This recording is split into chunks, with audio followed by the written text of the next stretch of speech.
Well, hello civilians. Welcome back to our channel.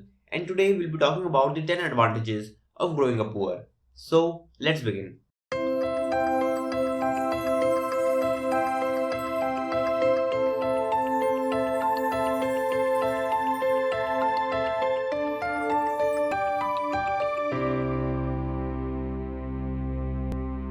Now, are you poor? Maybe you are, maybe you are not. But if you struggle to put food on the table and you are unable to pay your bills on time, then you are not in a financially stable position. When someone is poor, they question themselves and ask, why does life have to be like this? Why do they have to struggle for basic needs? Why do they have to live all their lives in a miserable condition? When you are poor or struggling financially, then you think that being poor really sucks and nothing is worse than being poor, and that sounds completely logical. But if you think that there are no advantages of being poor, then you are again completely wrong, as there are numerous advantages of being poor. Now, you might think that I have lost my mind, but growing up as a poor person teaches you a lot more about various things that you might never learn growing up as a rich and wealthy person. So, enough talking. Now we will straight dive into the advantages of growing up poor, which are as follows. The number one point is you don't take things for granted. The first and foremost advantage of growing up poor is that you don't take anything for granted. If you have the opportunity to get even the smallest things possible, you will grab it with full enthusiasm and make the most of it. This is actually a true superpower, as there are millions of people who are born into rich and wealthy families, but they just don't realize how blessed they are until and unless they lose it all. The rich folks take many things for granted which you would never do. While a rich kid is crying about the fact that he doesn't have the latest iPhone, you might be content with the fact that you at least have a phone that's 5 years old, has been repaired thrice, has a broken screen, and it barely works. Not taking things for granted is a true superpower and a blessing in disguise. Now, the second point is you appreciate everything. Building upon the last point, when you are poor, you appreciate even small little things in your life. If you had a favorite toy, you loved it no matter what. If you had a pair of decent shoes, they were like soulmates to you. If you ever ate your favorite meal, then you appreciated it. Sadly, this is not the case for the rich kids. Since they have experienced life in a completely different way, they have a high level when it comes to appreciate life. Now, the third point is you have the hunger. When you are born with an unfair disadvantage, then you are blessed with an unfair advantage over the rich folks to compensate for your shortcomings. When you are born poor, you learn that you have almost nothing and you struggle for basic needs each and every day. This develops an hunger inside you to get to the other side and be rich so that you can afford everything that you ever wanted for yourself and also for your family. On the other hand, when someone's born rich, they might never develop a hunger because everything came easy to them and they never had to struggle for basic needs. Now, the fourth point is you are more creative.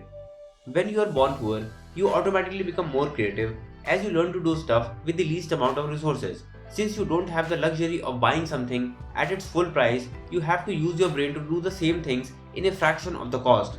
This forces you to be creative and it develops your creativity. This creativity helps you later in your life, as you can apply the same knowledge into almost all the aspects of your life and you're able to get the job done with the least amount of resources.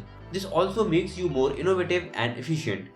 On the other hand, the rich folks don't use their brains as much as you do because they can simply throw money to any problem and get it solved by an expert. Although this gets the job done, but they will never be able to develop their creativity to the full extent. Now, the fifth point is you have more maturity. You are more mature than any rich kid because you get to face the harsh reality of life early on, that too in the harshest way possible. On the other hand, the rich kids don't have the same level of maturity as compared to you, and neither they develop maturity as soon as you. When they are depressed because of a breakup or heartbreak, you could look them in their eyes and ask, first time? While they are going through an emotional meltdown, you can comfortably breeze through whatever life throws at you. It's because you have developed a higher pain tolerance than everyone else. Now, the sixth point is you are a one man army. The advantages of growing up don't just stop at making you creative, they also make you a one man army. Since you are poor, you can't afford to have a massive staff comprising of drivers, chefs, butlers, personal assistants, gardeners, or various other people to manage your work. All the work has to be done by you, and this forces you to DIY, which makes you more skilled at many different chores. Now, the seventh point is effective utilization of resources. If being poor teaches you anything, then it's the effective utilization of resources. When you have pennies, you don't have the ability to just go around the city and shop whatever the hell you like. You have to be very selective and picky about your choices, and this forces you to make the best possible decision that you can make with whatever you have. Every time you have to go the extra mile and think for one more minute by questioning yourself whether you are going to make the right decision or not, you gain valuable insights and improve your decision making process. Since you question almost anything and everything, you have the ability to make rational decisions and avoid any impulse purchases. You become so good at logical reasoning and common sense, which can't be learned even if you went to an Ivy League college. On the other hand, the rich kids don't have this insane ability to effectively utilize their resources because they never faced any scarcity. By the time they are 18 or 20, they are given a credit card with a healthy limit which enables them to shop whatever they want, however they want, wherever they want. Now, the eighth point is you get better at negotiations. Now, there's a famous dialogue from the famous movie The Godfather which goes like this: I'll give him an offer he can't refuse. Since you are so used to bargain and negotiate everything, you know all the negotiation skills just like The Godfather, and as a result, you become a better negotiator. This enables you to negotiate with anyone, anywhere, and that too anyhow. In life, there are a lot of opportunities where you need to negotiate because reality is negotiable. If you don't ask, then the answer is already no. Negotiating doesn't mean to bargain for a few pennies, it goes beyond than that. When you have the ability to bargain, you get better value at everything. This is where the rich kids fail to capitalize because they can pay the full price, hence, they never negotiate. Now, the ninth point is you get better at managing money. Will the rich kids be ever able to manage money like you? I don't think so. They might be surrounded by financial experts, gurus, consultants, and accountants who are there to give them sound advice, but you only get to develop financial awareness when you actually manage money. There are millions of people who don't know how to manage money. Some earn a lot of money, but then they blow it all up on stupid purchases or they invest their money into shady businesses where they will never see their money again. Being poor will teach you to question every purchase and investments, and as a result, you get better at saving and managing your money. Now, the last and tenth point is you have nothing to lose. The biggest advantage of being poor is that you have nothing to lose, and as a result, you become quite fearless. While a billionaire has everything to lose and he will fear any risk that could make him bankrupt, you could take more risk than him. This might seem a bit counterintuitive, but think about it for a second. A billionaire who flies in his own private jet will always fear going back to flying in the economy class. If he loses a big chunk of his net worth, then he might lose the status and the privilege to fly private.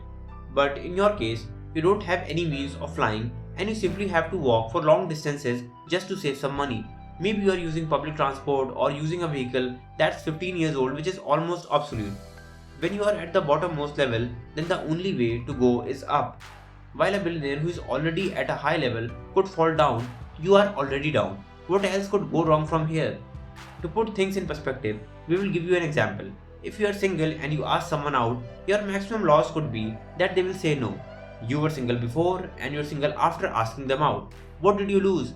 The answer is nothing. On the other hand, a person who's already in a relationship or is married could end up with a breakup or a divorce. That's because they actually have something to lose. This is your superpower. Use it to get whatever you want from life.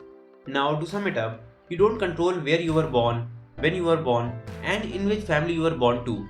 But you can always control what to do with your life after you were born. You should never make the excuse of being born in a poor family and justify it for being the reason of you not getting rich. You have all the powers, maturity, common sense, and street smart to conquer the world. So get working on being the best version of yourself and become as rich as you want. We hope the best for you. Well, that was it for today's Civilians. Now, if you really liked our content, then please like, comment, share, and subscribe. It's your likes that motivate us to make more content just for you. And thanks for being with us until the end. We'll see you in the next one. And thank you.